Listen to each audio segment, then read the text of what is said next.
जय हिंद दोस्तों, नमस्कार। वंदे मातरम, भारत माता की जय। दोस्तों, आज सभी शिक्षकों के लिए हर्ष का दिन है। जो शिक्षक 1 सितंबर 2025 के माननीय सुप्रीम कोर्ट के सुप्रीम फैसले से परेशान थे।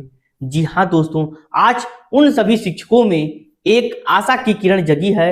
यह आशा की किरण ही नहीं बल्कि यह उम्मीदें परवान भी चढ़ेंगी और जो सभी शिक्षकों के हितों का हनन हो रहा था, अब उस पर अंकुश भी लगेगा।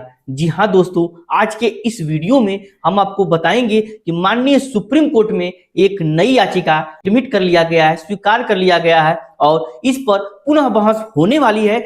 जो शिक्षक 1 सितंबर 2025 के फैसले से बेवजह उनकी नौकरी पर संकट आ गया था, अब वह दिन दूर नहीं जब सभी शिक्षकों के संकट दूर होंगे। दोस्तों, यदि आप हमारे चैनल पर अभी तक नए हैं तो हमारे चैनल को सब्सक्राइब कर दीजिए तथा इसे अपने दोस्तों को शेयर भी कर दीजिए, जिससे कि इस चैनल के माध्यम से आने वाली विभिन्न अपडेट्स आप तक पहुंच सकें। दोस्तों, यह बहुत दुर्भाग्यपूर्ण है कि मैं 20 लाख शिक्षकों का आवाज हूं और मेरे साथ केवल 5000 लगभग लोग ही जुड़े हैं, जिनमें से 1 से 2000 ही शिक्षक बंद हुए हैं। दोस्तों, मैं उन सभी शिक्षकों से विनम्र निवेदन भी करना चाहता हूं कि जिन 20 लाख शिक्षकों की मैं आवाज हूं, जिन 20 लाख शिक्षकों का प्रतिनिधित्व मैं कर रहा हूं, उन सभी शिक्षकों से मेरा विनम्र अनुरोध है कि वह सभी लोग हमारे चैनल को सब्सक्राइब कर लीजिए, जिससे कि हमको सपोर्ट मिले। यह सपोर्ट आपके लड़ाई में हितकर होगा और मैं यह बात पहले भी कहता था कि मैं आपके लड़ाई में पहले भी था, आज भी हूं और कल भी रहूंगा। दोस्तों, जैसा कि आप जानते होंगे, 1 सितंबर 2025 का जो फैसला आया था वह सभी शिक्षकों पर लागू था। सभी शिक्षकों को 2 वर्ष के भीतर टीईटी की परीक्षा को अनिवार्य पास करना था। जो शिक्षक बंधु इस टीईटी की परीक्षा को 2 वर्ष के भीतर पास नहीं करते हैं, उनको जबर या रिटायरमेंट का भी प्रावधान था। लेकिन इन सभी बिंदुओं पर अब ब्रेक लगने वाला है। जी हाँ दोस्तों, अभी आपने कुछ दिन पहले देखा था, यूटा संघ ने एक अपील किया था सुप्रीम कोर्ट में, जिस अपील पर सुनवाई होने से पहले ही एडमिशन के समय ही उसे खारिज कर दिया गया। जब ही उस याचिका की खारिज की खबर सभी शिक्षकों तक आई, सभी शिक्षकों में मायूसी भर गई। लेकिन अब किसी भी शिक्षक बंधु को मायूस होने की जरूरत नहीं है, क्योंकि शिक्षक महासंघ वर्सेस यूनियन ऑफ इंडिया को सुप्रीम कोर्ट के एडमिशन स्तर पर एडमिट कर लिया गया है और इसकी सुनवाई कोर्ट नंबर 2 में जस्टिस विक्रमनाथ एवं जस्टिस संदीप मेहता जी के बेंच में हुई। जी हाँ दोस्तों, इसका एडमिशन स्तर पर सुनवाई हुआ और सभी पक्षों को नोटिस भी जारी कर दिया गया है। दोस्तों, जैसा कि आप जानते हैं, इस रिट याचिका में एनसीटीई को भी पार्टी बनाया गया है और आप यह भी जानते हैं कि देश के केंद्रीय शिक्षा मंत्री माननीय धर्मेंद्र प्रधान जी के द्वारा एनसीटीई के लीगल पैनल को पहले ही निर्देशित किया जा चुका है कि सभी शिक्षकों के हितों को ध्यान में रखा जाए और ध्यान में रखते हुए सुप्रीम कोर्ट में मजबूत पैरवी की जाए। दोस्तों, दूसरी ओर माननीय सुप्रीम कोर्ट के द्वारा एनसीटीई को नोटिस देना, इसका यही तात्पर्य है कि जिन मुद्दों को बिना सुने सभी शिक्षकों को, चाहे उनकी नियुक्ति आरटीई एक्ट के पहले हुई थी या आरटीई एक्ट के बाद हुई थी, सभी शिक्षकों को टीईटी की परीक्षा में घसीट देना यह अनुचित था। अब इस पर खुला बहस होगा। अब जानते हैं कि जो तमिलनाडु सरकार की याचिका थी, जिसमें एनसीटीई अपना बढ़िया से पक्ष नहीं रख पाई थी, अब नए सिरे से इस केस को सुना जाएगा।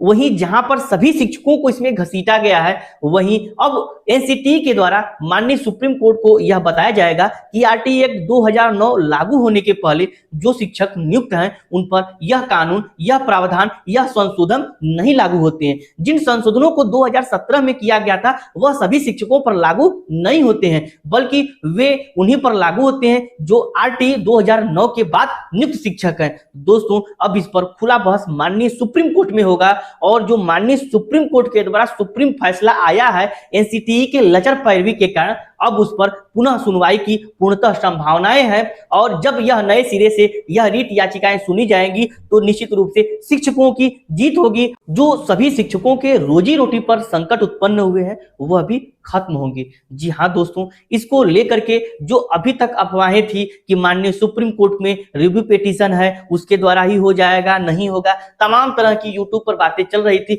जिसको देख देख कर शिक्षक बंधु परेशान भी थे। अब किसी भी शिक्षक बंधु को परेशान होने की जरूरत नहीं है, क्योंकि जहां पर एक रास्ता बंद हो गया था, वहीं पर दूसरा रास्ता खुल गया है और सभी शिक्षकों में जो निराशा की उम्मीद थी वह आशा की किरण में तब्दील हो चुकी है, क्योंकि जहां पर कोई इस पर पुनः बहस करने के लिए तैयार नहीं था, वहीं माननीय सुप्रीम कोर्ट ने नई रिट याचिका को एडमिट कर लिया है और एडमिट के साथ साथ सभी पक्षों को नोटिस भी कर दिया है। दोस्तों, आने वाले दिनों में इस पर नए सिरे से सुनवाई होगी। अभी तक इस रिट याचिका में कोई भी सीनियर एडवोकेट नहीं थे, क्योंकि यह रिट याचिका अभी एडमिशन स्तर पर थी और जब यह एडमिट हो जाती है उसके बाद सभी शिक्षक बंधुओं के द्वारा बढ़िया से बढ़िया वकील को सीनियर अधिवक्ता महोदय को हायर किया जाएगा, अपने पैरवी को मजबूती से रखा जाएगा। जो एनसीटीई के द्वारा सुप्रीम कोर्ट को गुमराह करके सभी शिक्षकों को उस दायरे में ढकेल दिया गया है, उसको माननीय सुप्रीम कोर्ट में वरिष्ठ अधिवक्ता महोदय बताएंगे। यह उन शिक्षकों पर प्रभावी नहीं है जिन शिक्षकों की नियुक्ति नियमावली पुराने नियुक्ति नियमावली के तहत हुई है, उन पर नई नियुक्ति नियमावली नहीं थोपी जा सकती है, उन पर नए प्रावधान नहीं थोपे जा सकते हैं। अतः सभी शिक्षकों की जीत सुनिश्चित है और जो सभी शिक्षक परेशान थे, अभी तक कोई भी परेशानी की जरूरत नहीं है।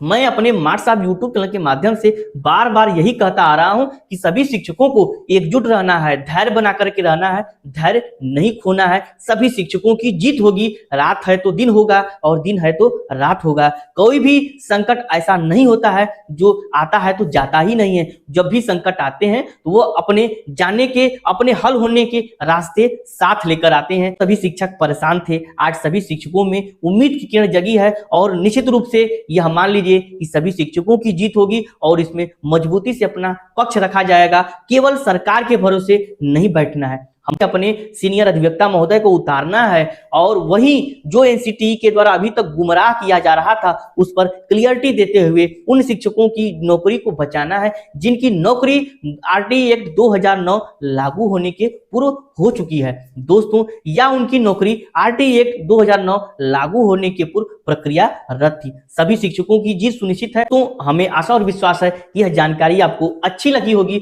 और आपके लिए एक नई उम्मीद की दिशा में नया संचार की होगी। दोस्तों, आपसे पुनः निवेदन है कि हमारे चैनल को सब्सक्राइब कर लीजिए, ताकि अपने दोस्तों को शेयर भी कर दीजिए। जो मैं 20 लाख शिक्षकों का आवाज हूं वह 20 लाख शिक्षकों में बदलना चाहिए। मार्ट साहब यूट्यूब चैनल आपके लिए पहले भी था, अब भी है और लगातार हर संघर्ष में आपके साथ है। दोस्तों, इसी के साथ ही आज के लिए इतना ही। मिलते हैं अगले वीडियो में नई अपडेट्स, नई ऊर्जा के साथ। तब तक के लिए नमस्कार, धन्यवाद। वंदे मातरम। भारत माता की जय।